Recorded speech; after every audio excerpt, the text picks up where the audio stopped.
So I wanted to break down a couple of players, few players, three to be specific. These guys have absolutely been tearing it up. Like to the point where I didn't really I kind of was like, oh man, he's been hitting really well the last few weeks. I didn't really realize the extent of the numbers. Okay. Let me pull up Spencer Torkelson for you really quick. Spencer Torkelson, through his last 15 games, guy is hitting 308, 419 on base percentage, 500 slugging. That's a 919 OPS in his last 15 games. Then you got Colt Keith. Where's Keith? There he is. Colt Keith, who has been murdering the baseball in his last 15 games. 354 average, 418 on base percentage, 625 slugging. So that's like a 1,000 OPS. And finally, but certainly not without praise, Kerry Carpenter. He's hitting 286, 357 on base percentage, 633 slugging. That puts him at like a 980 990 OPS, something like that. My math is correct. Those three guys have been just killing the offense, especially when you consider a guy like Riley Green has really been struggling. I mean, in his last 15 games, batting below the Mendoza line. We're talking 196, 258 on base percentage, just a 411 slugging for him, which is, I mean, it totals out to about a 600 or so, 660, 669 OPS, which is obviously not ideal. Basically, the boys are getting hot, is what I'm trying to say. At least those three guys. And there's definitely more. I just don't want to go down the rabbit hole with every single player here. The team is getting hot. And it's evident in the way they are playing this just since the calendar flip. Just since we got into August, obviously they lost that 3-game set to Philly, but they certainly was a winnable series for them. The Twins series, 2 out of 3, that blew. That really sucked. But the comeback win against the Angels a couple of weeks ago and winning that 3-game set. And then the pitching dominance over the 3-game set against the White Sox minus the 1 game where they gave up 9 runs. Then the utter just decimation of the Twins in a 4-game set minus Sunday, where I think basically they were like, all right, we're done. We'll let you guys have one. And then last night, beating the Astros 10-0, and hopefully they can do something similar here tonight, although Hunter Brown is a very frightening prospect, I will say. I went ahead and I took a look at the standings just to see sort of where the Tigers, like just looking at the American League writ large. And I look, okay, I see the Blue Jays are just below them with the 2 seed. They've lost a couple in a row, 5-5 in their last 10. The Astros below them, they've also lost a couple in a row, 5-5 in their last 10. Astros and Blue Jays, both with a lower run differential, plus 50 for the Blue Jays, plus 17 for the Astros. Their offense has really not been great pretty much all year, but the pitching has been really solid. The Yankees in that first wild card spot, they got a 3-game win streak going on. They're on a 7. They've won 7 out of their last 10, plus 99 run differential, which I believe is best in the American League. The Red Sox lost 2 in a row, winners of 4 of their last 10, not plus 91 run differential. And the Mariners in that final wild card spot, but not too far behind is Cleveland, who's only 3 games out of said wild card. My point in bringing all this up is obviously those will probably change. You might see the Mariners fall out, or you might see the Mariners rise up, or the Red Sox, or whomever. You're going to see movement in the final month or so of the season. And the question then becomes this. If not the Tigers out of the American League, who?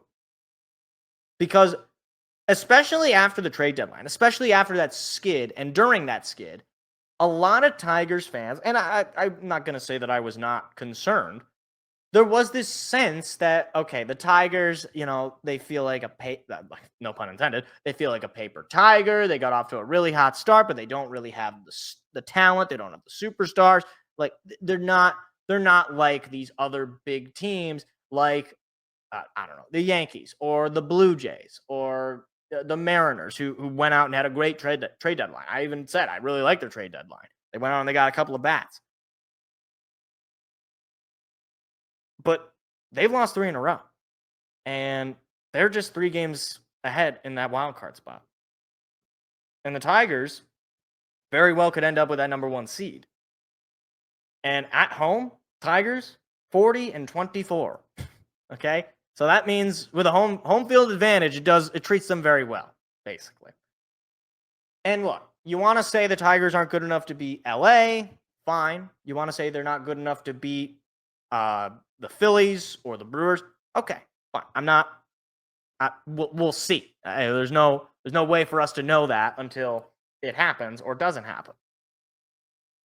But out of the American League teams, look, maybe the Blue Jays. I think they could certainly get hot. We saw how good they can be. Vladimir Guerrero Jr. is a stud, right? They've shown the capability to really heat up, but obviously right now, a couple of losses in a row, just 5-5 in their last 10. Not blowing the doors off anybody, right? They had a crazy comeback win against the Rangers over the weekend, but obviously there's no threat from some of these bottom feeders. The White Sox are the White Sox. The Tigers do play the Athletics next week. The Twins are just. It's funny. Like I think like briefly after the Twins sold at the deadline.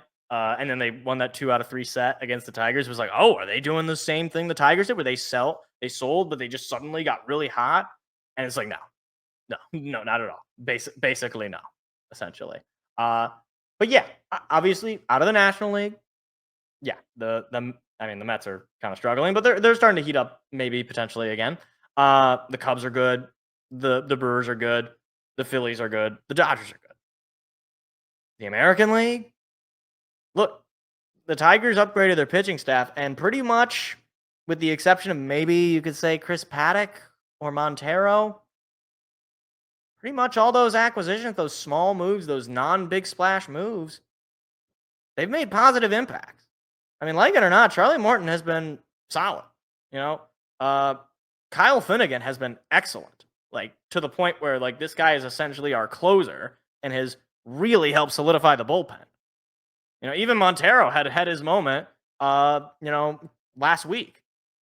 So the deadline moves, they weren't the big splash. They weren't the Eugenio Suarez's. They weren't the David Bednars. But they seem to have had a positive impact. They seem to have, at least in the short term, worked to make the team better. And I said this at the time. The team is better because of these moves. However, again, there is this sense that the Tigers don't have that superstar. And who is it that's going to step up? Maybe it'll be some of the guys I talked about earlier. Maybe it's Colt Keith. Maybe it's Spencer Torkelson. Maybe it's Gary Carpenter. Maybe it's Dylan Dingler. I don't know. Maybe Javier Baez in the postseason decides to become peak Javier Baez and just tears up baseballs all postseason. I don't know.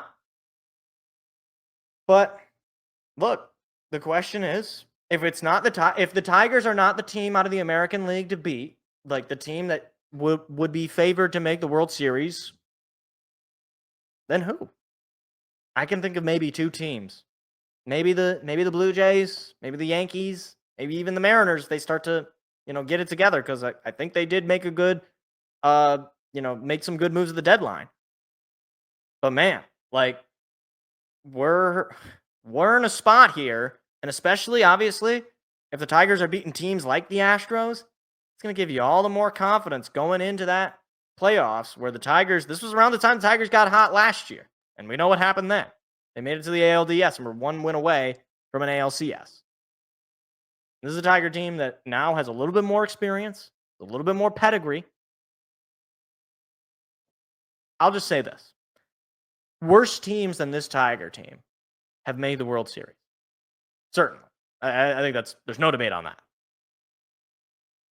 So, if not the Tigers, then who? That's the question. Hey, YouTube, if you like clips like that, hit the like, hit the subscribe button. We've got live shows every Tuesday night. Hope to see you there.